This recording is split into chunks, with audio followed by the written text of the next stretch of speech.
Hello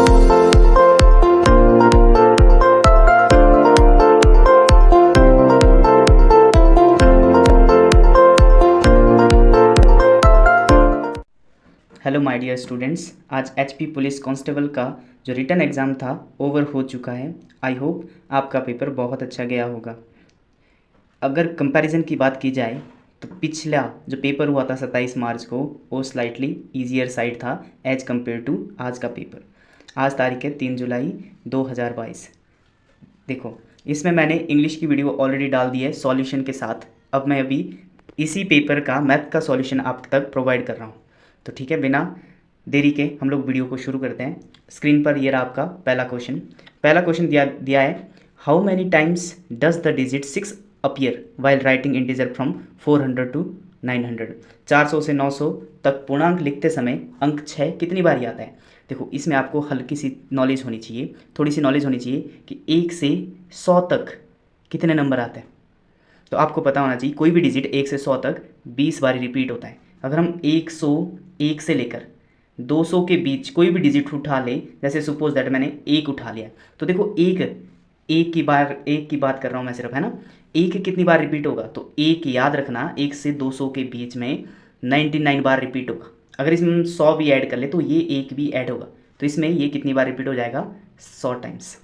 ठीक है, बस इतनी नॉलेज होनी चाहिए। तो अगर हम देखिए बात करें यहाँ से 400 से लेकर 900 के बीच कोई भी डिजिट कितनी बार रिपीट होगा, तो देखो ज़रा 400 से 900 के बीच, देखो 400 से 500 के बीच अगर 6 की बात करें तो ये 20 टाइम आएगा। ठीक है, फिर से 500 से लेकर 600 तक फिर 20 बार ही आएगा। लेकिन अगर हम 600 से लेकर, ठीक है, 600 से बात करें और कहाँ तक जाए भाई, 700 के बीच, तो ये हमारे पास 100 टाइम रिपीट होगा। ठीक है, कितनी टाइम रिपीट होगा, 100 टाइम। तो अगर इसको देखा जाए 400 से 900 5 टाइम मल्टीप्लाई बाय 20 प्लस 100, इतनी टाइम रिपीट हो जाएगा। तो 20 पंजे 100 प्लस 100, तो मेरे हिसाब से 200 टाइम रिपीट होना चाहिए। ठीक है, बाकी आप चेक कर सकते हैं ऑप्शन को। ठीक है, नेक्स्ट देखो ज़रा। नेक्स्ट क्वेश्चन है, a competitive examination was attended by male and female candidates, है ना। एक प्रतियोगी परीक्षा में पुरुष और महिला उम्मीदवारों ने भाग लिया। आवेदन करने वाले उम्मीदवारों में 60% महिलाएँ हैं, जबकि 60% महिला है। तो ये मान के चलो, अगर कुल हमारे पास 100 कैंडिडेट अपीयर होता है जिसमें से 60% महिला है, तो पुरुष कितने हुए, 40%। ओबीसी बात है ना, यानी 100 कैंडिडेट ने भाग लिया तो 60 महिलाएं हैं, तो 40 कौन होगी, पुरुष हो गए। इसमें से बोला जा रहा है कि 18% उम्मीदवारों ने परीक्षा उत्तीर्ण की, तो कितने ने, 18% ने उत्तीर्ण की। उत्तीर्ण होने वाले उम्मीदवारों में 22.22% पुरुष है। तो ठीक है, जो उत्तीर्ण हुए ना 18 व्यक्ति, उसमें से 22.22% पुरुष है, तो 22.22% का होता है 2/9। तो कितने पुरुष है भाई, 9 दूनी 18, 4 पुरुष उत्तीर्ण हुए। तो महिलाएं कितनी उत्तीर्ण हुई, 18 में से 4 गए, 14 महिलाएं उत्तीर्ण हुई। ठीक है, तो यहाँ पे बोल रहा है कितने प्रतिशत महिलाएं उम्मीदवार परीक्षा उत्तीर्ण नहीं किए, कितने प्रतिशत। तो देखो ज़रा, 14 पास होगी, तो 60 में से 14 गए, बच्चे कितने, 46 बटे कितने, टोटल कितने थे, 60 मल्टीप्लाई बाय 100, ये करना था आपने। तो 460 है ना, कितना आएगा, 0 से 0 कट गया। तो अगर इसकी बात की जाए तो ये आया हमारे पास 46 गुणा 10/6, तो कितना आया 46, 460/6। इसको सॉल्व करो, 7 छिके 42, 42 4 बचा, छिके 36., फिर से 4 बचा, 76.66% ऐसी महिलाएं हैं जो अनुत्तीर्ण रही। मतलब आप बोल सकते हो 76.67%। ठीक है, तो आपका ऑप्शन नंबर ए। ठीक है, ये राइट आंसर था। किसी ने डी लगाया, डी नहीं था, इसका था 76.67%। आई होप समझ आया होगा। नेक्स्ट क्वेश्चन चलते हैं। अब यहाँ पे देखो क्या बोल रहा है, रमेश परिवार के लिए हर महीने 20 किलो गेहूँ खरीदता है। गेहूँ की कीमत 14 रुपये प्रति किलो से बढ़कर 16 रुपये प्रति किलो कर दी गई है। यदि रमेश गेहूँ पर अपना खर्चा नहीं बढ़ाना चाहता है तो मूल्य वृद्धि के बाद उसे कितनी मात्रा में गेहूँ खरीदना चाहिए। ओके, अब इधर देखो ज़रा, आपको एक चीज़ पता होनी चाहिए कि आपके पास एक्सपेंडिचर मतलब खर्चा बराबर कितना होता है, जितना प्राइस इनटू कंजप्शन। कंजप्शन मतलब खपत कितनी कर रहे हैं। अब देखो प्राइस में कितना, पहले 14 रुपये का मिलता था और अब 16 रुपये का हो गया है। 14 से कितना हो गए, 16। लेकिन अगर आपको खर्चा वही रखना है, एक्सपेंडिचर अपना वही रखना है, तो कंजप्शन आपको इसकी उल्टी करनी पड़ेगी, 16 से लेकर 14। अब ये बोल रहा है यदि रमेश गेहूं पर अपना खर्चा नहीं बढ़ाना चाहता है तो मूल्य वृद्धि के बाद उसे कितनी मात्रा में गेहूं खरीदना चाहिए। पहले कितने किलो खरीदता था वो, 20 किलो, तो 16 की वैल्यू 20 है, तो 1 की वैल्यू कितनी हो जाएगी, 20/16। अब खरीदना कितना है, 14।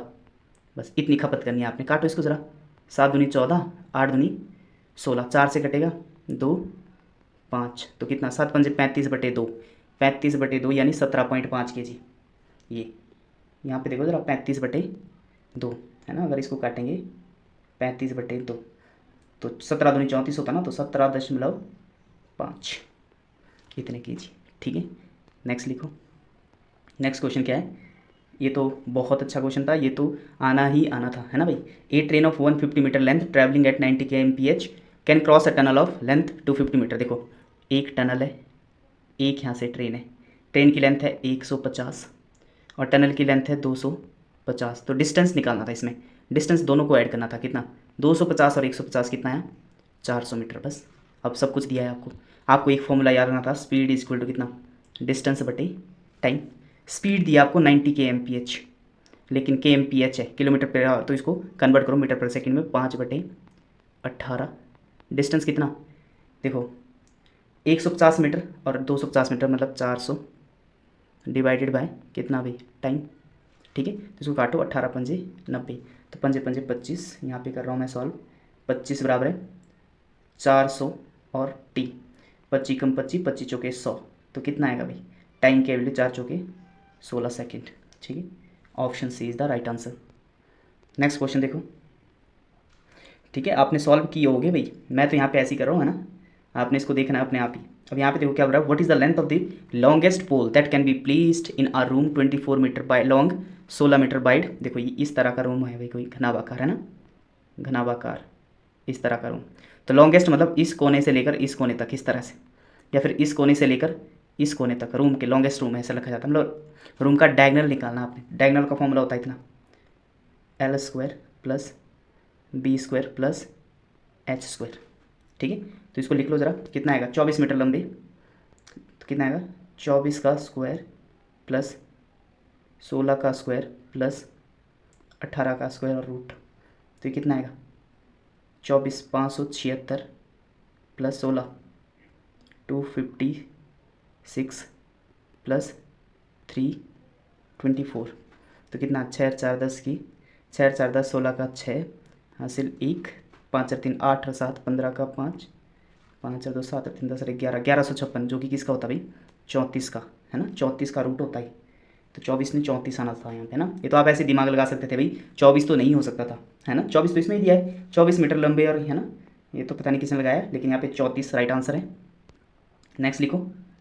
नेक्स्ट क्वेश्चन क्या था, the surface area of spherical balls is in the ratio 4:9, find the radius of the bigger ball. देखो 3 चीज़ें होती है, एक होती है आपकी वॉल्यूम, एक होता है एरिया, और एक होती है 1 डायमेंशन जैसे रेडियस वगैरह होती है।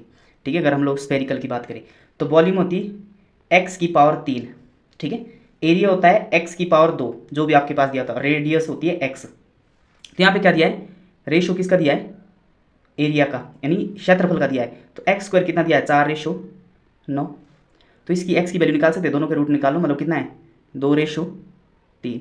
यही तो बोला है कि छोटी गेंद की त्रिज्या 4 सेंटीमीटर है, तो अगर 2x और 3x की वैल्यू, तो 2 की वैल्यू कितनी है, 4, अगर इसको x मान के, x की वैल्यू कितनी, 2, तो आपको कितनी निकले, ये कट जाएगा ना, 2 दूनी 4, है ना, तो x की वैल्यू कितनी आई, 2। आपको पूछी है छोटी गेंद की त्रिज्या 4 सेंटीमीटर है, तो बड़ी गेंद की त्रिज्या ज्ञात करो, बड़ी गेंद की, तो x की वैल्यू 2 है, तो 3x की वैल्यू निकालें, 3 दूनी 6 आंसर। ठीक है, अगर वॉल्यूम पूछते तो 2 की पावर 3 कर देते, तो ये अगर देखा जाए 2 दूनी 4 दूनी 8 और 3 3 9 27, ये रेशो होता है इस तरह से ना, ये x³ वॉल्यूम x², क्योंकि 2 डायमेंशन 3 डायमेंशन वॉल्यूम में होती है, 2 डायमेंशन हमारे पास एरिया में होती है, और सिंगल डायमेंशन हमारे पास त्रिज्या में होती है, तो इसका आंसर कितना है हमारे पास 6।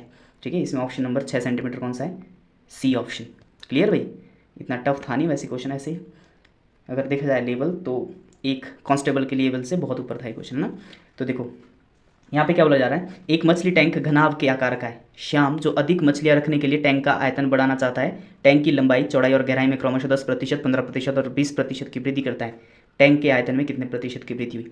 तो आपको थोड़ा बहुत पता होना चाहिए कि 10%, 10% को क्या लिख सकते हैं आप, 1/10, 10/100 का मतलब ये होता है।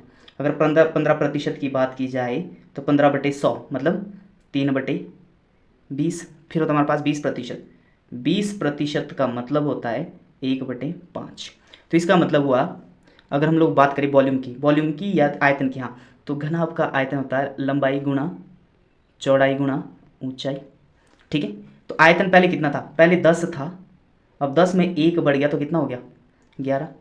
पहले 20 था चौड़ाई, अब 20 में 3 बढ़ गई तो कितनी होगी 23। पहले 5 थी ऊंचाई, अब 1 बढ़ गई कितनी होगी 6। तो 20 पंजे 100, 1000। पहले इतना था इसका आयतन, अब बढ़ के कितना हो गया 23। ठीक है, 6 तिये, इसको मल्टीप्लाई करना पड़ेगा, 6 तिये 18 का 8, हासिल 1 6 दूनी 12 रही 13, 138 गुणा 11 कितना आएगा ये 11 8 88 का 8, हासिल 8, 11 33 और 8 कितना आया 33 और 8 41 का 1, हासिल 4, 11 1 11 4 15, 1518। तो पहले 1000 मीटर क्यूब आयतन था, अब कितना हो गया 1518। तो कितना बड़ा ये 518। कितना बड़ा आपका 518 बड़ा किस पे 1000 पे, पहले 1000 में था, मल्टीप्लाई बाय 100, इतना इंक्रीज आया। 20 से 20 1 0 लगा के 51.8। तो कितना आया हमारे पास आंसर आया 51.8%। इतना वृद्धि हुई भाई, है ना। तो कितना है 51 ठीक है 51.8 कहाँ गया ये, option number C is the right answer. ठीक है, अब यहाँ पे देखो जरा 56 क्वेश्चन क्या बोल रहा है कि James can do a piece of work in 50 days, Peter can do the same piece of work in 40 days. एक हमारे पास जेम्स है और एक हमारे पास पीटर है। जेम्स की बात की जाए तो ये 50 दिन में काम कर सकता है, ठीक है, और पीटर की बात की जाए तो ये अच्छा एफिशिएंट है भाई, 40 दिन में निपटा देता है काम को। एक साथ करते हैं उन्हें 45% काम कितने में करना, तो टोटल काम देख लो जरा, 50 और 40 कैल्शियम देखा हमने तो 200 आया, 200 यूनिट काम। जेम्स का एक दिन का यूनिट निकालो, 200/50, 0 से 0 कितना आएगा 4 यूनिट। और जेम्स का पीटर का एक दिन का काम कितना आएगा 200/0 40 5, 4 और 5 यूनिट है। और टोटल काम कितना है, टोटल काम है आपका 200 यूनिट। करना कितने हैं, जेम्स करता है एक दिन में 4 यूनिट काम, पीटर करता है एक दिन में 5 यूनिट काम। तो टोटल कितना करते हैं वो एक दिन में 4 और 5 9 यूनिट काम। अब इन्होंने सिर्फ पूरा नहीं करना, इन्होंने कितना करना है सिर्फ 45%, तो इसका 45% निकाल दो। ठीक है, जो भी आएगा 20 से 20 कैंसिल, 9 एकम 9, 5 दूनी 9 में 45, 5 दूनी 10, 2 गुणा 5, तो कितने दिन लगेंगे इनको 10 दिन। Option number D is the right answer. I hope ये शायद लास्ट क्वेश्चन था मैथमेटिक्स का। कैसा लगा आपको मैथमेटिक्स, अगर स्लाइटली बात की जाए थोड़ा सा टाइम के हिसाब से ये लेंदी था पेपर, है ना। ऐसे बाकी अगर आपने अच्छी खासी पढ़ाई की हो तो ठीक था पेपर, ठीक है। आई होप आपने सॉल्यूशन देख लिया होगा, पेपर ठीक लेवल का था, ठीक है। चलो अब एंजॉय करो, जैसा भी हुआ होगा आपका पेपर। All the best.